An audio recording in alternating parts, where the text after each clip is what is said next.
អូនឆ្លាញ់បងឆ្លាញ់ខ្លាំងរហូតដល់និយាយអ្វីក៏មិនត្រូវចាករណីដែលថាកើតឡើងថ្មីហ្នឹងអ្នកទាំងអស់គ្នាខ្ញុំសុំវដោយចិត្តស្មោះសុំវដោយចេញពីបេះដូងមនុស្សស្រីដូចគ្នាមនុស្សយើងកើតមកម្នាក់គឺមានផលវិបាកខុសគ្នាហើយអារឿងខូចចិត្តជាមួយនឹងសង្សារជាមួយនឹងស្វាមីជាមួយអីនេះមិនមែនមានតែយើងទេហើយខ្ញុំមិនមែនមិនដែលជួបរឿងស្នេហាបែកថាឈឺបេះដូងយើងសឹងតែថាដកដង្ហើមទៅវាផ្ទុះវាដូចគេយកមកចូលមកចាក់វាឈឺវាចុកវាចាប់បាយក៏លែងឃ្លានធ្វើអីក៏លែងចង់ធ្វើទាំងអស់ចាប៉ុន្តែ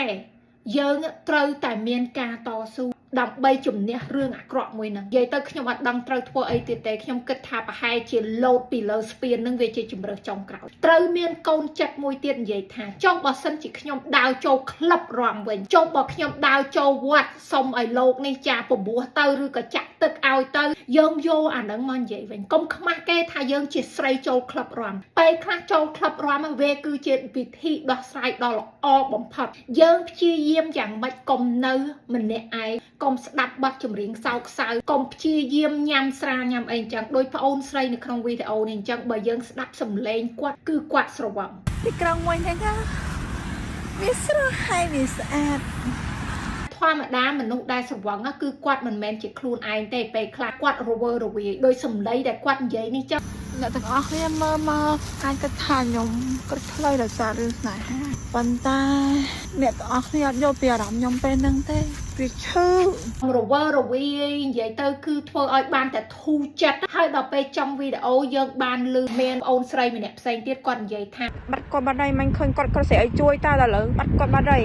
អញ្ចឹងមានន័យថាក្នុងការលោតទឹករបស់គាត់ហ្នឹងគឺគាត់ស្រវឹងម្ល៉េះហើយគាត់អត់បានគិតច្រើនទេគាត់ក៏លោតទៅដោយថាមនុស្សពេលខ្លះស្រវឹងគេមិនយកទឹកជះមុខមែនអត់ដើម្បីឲ្យវារៀងស្វាងម្ល៉េះហើយពេលដែលប្អូនគាត់លោតចូលទៅអាទឹកគាត់អីចឹងទៅធ្វើឲ្យគាត់រៀងស្វាងតិចគាត់បែរជាមានអារម្មណ៍ថាគាត់ធ្វើខុសគាត់ស្រែកឲ្យគេជួយប៉ុន្តែវាហួសពេលបាត់មានកៅអៅមានអីផងវារឹតតែធ្ងន់យើងអត់ចេះហែលទឹកទៀតវារឹតតែទៅទៀតហើយខ្ញុំសូមវល់ខ្ញុំដឹងថាការខូចចិត្តមនុស្សម្នាក់មានលក្ខណៈខុសគ្នាប៉ុន្តែដូចជាខ្ញុំអញ្ចឹងមិនមែនមិនដែលជួបរឿងស្នេហាបែកបាក់គេក្បត់នៅនឹងមុខជាមួយនឹងមិត្តភ័ក្តិដែលយើងស្គាល់ខ្ញុំជួបសពគ្រប់អស់ហើយចាខ្ញុំយំមួយថ្ងៃប៉ុន្តែស្អែកឡើងខ្ញុំទៅធ្វើការធម្មតាហេតុអ្វីព្រោះអីយើងត្រូវតែធ្វើចិត្តឲ្យរឹងមាំទោះជាមនុស្សប្រុសម្នាក់ហ្នឹងវាទាត់ក្បាលយើងចោលវាបោកប្រាស់យើងយ៉ាងណាក៏ដោយយើងត្រូវតែដឹងថាយើងនៅមានមនុស្សប្រុសមកកណោទៀតដែលគេឲ្យតម្លៃយើងតម្រាំខ្ញុំជួបស្វាមីរបស់ខ្ញុំមិនមែនរឿងងាយស្រួលទេបងប្អូនចាជីវិតគឺលំបាកខ្លាំងណាស់តម្រាំយើងជួបមនុស្សម្នាក់ដែលឲ្យតម្លៃយើងមិនខ្វល់ថាយើងក្រ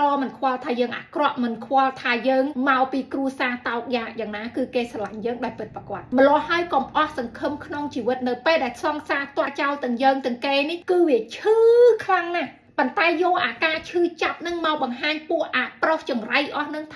ថាវេនេះបានធ្វើទង្វើមួយខុសធ្ងន់ណាស់តែងខ្លួនឲ្យស្អាតចូលក្លឹបចូលទៅអត់មានបញ្ហាអីទេអ្នកណាថាយើងស្រីមិនគ្រប់លក្ខក៏មិនបាច់ខ្វល់ធ្វើយ៉ាងម៉េចឲ្យយើងមានអារម្មណ៍ថាកុំភ្លេចវាឲ្យបានស្ដាប់តែបត់ញាក់ទៅបន្ទាប់មកកុំព្យាយាមនៅម្នាក់ឯងចង់ញ៉ាំស្រាក៏ញ៉ាំទៅតែមានមិត្តភ័ក្តិហើយមិត្តភ័ក្តិនឹងសុំវល់ដូចគ្នាបើឃើញមិត្តភ័ក្តិយើងស្វឹងហើយទៅកេងជាមួយគាត់ផងព្យាយាមកំដរគាត់មានអ្នកនៅក្បែរខ្លួនខ្ញុំមកពេលដែលខ្ញុំខូចចិត្តខ្លាំងខ្ញុំទៅចាក់ទឹកសង់រាល់អាទិត្យហេតុអីព្រោះអីធម្មតាពេលដែលយើងអង្គុយអញ្ចឹងចាក់ទឹកធ្វើឲ្យយើងស្លាស់មុខស្លាស់មាត់បន្ទាប់មកយើងបានស្ដាប់ធម៌ចាទោះជាយើងនេះវាឈឺខ្លាំងក្នុងពេលហ្នឹងក៏ដោយប៉ុន្តែយើងគិតពីអនាគតខ្លួនឯងយើងគិតពីឪពុកម្ដាយបងប្អូនមិត្តភ័ក្តិដែលថាគេស្រឡាញ់យើងដោយស្មោះនេះតើពួកគាត់ឈឺយ៉ាងណានៅពេលដែលយើងទៅគ្មានថ្ងៃត្រឡប់ពួកអាសង្សារអស់ហ្នឹងវាអស់យ៉ាងវាសោកសៅវាសោកស្ដាយមួយថ្ងៃពីរថ្ងៃហ្នឹងស្អែកឡើងវាទៅរកស្រីថ្មីបាត់ហើយក្នុងករណីនេះខ្ញុំរកបានថាអាប្រុសហ្នឹងគឺវាក្បត់ចិត្តគាត់ទៅរកស្រីថ្មីវាមិនតឹងមកឈឺចាប់ជាមួយយើងដែលវាបាត់បង់យើងផងម្ល៉េះឲ្យគិតសារជាថ្មីយើងជាស្រីត្រូវតែរឹងមាំឡើងចាមិនខ្វះទេមនុស្សប្រុសដែលឲ្យតម្លៃយើងទៅថ្ងៃអនាគត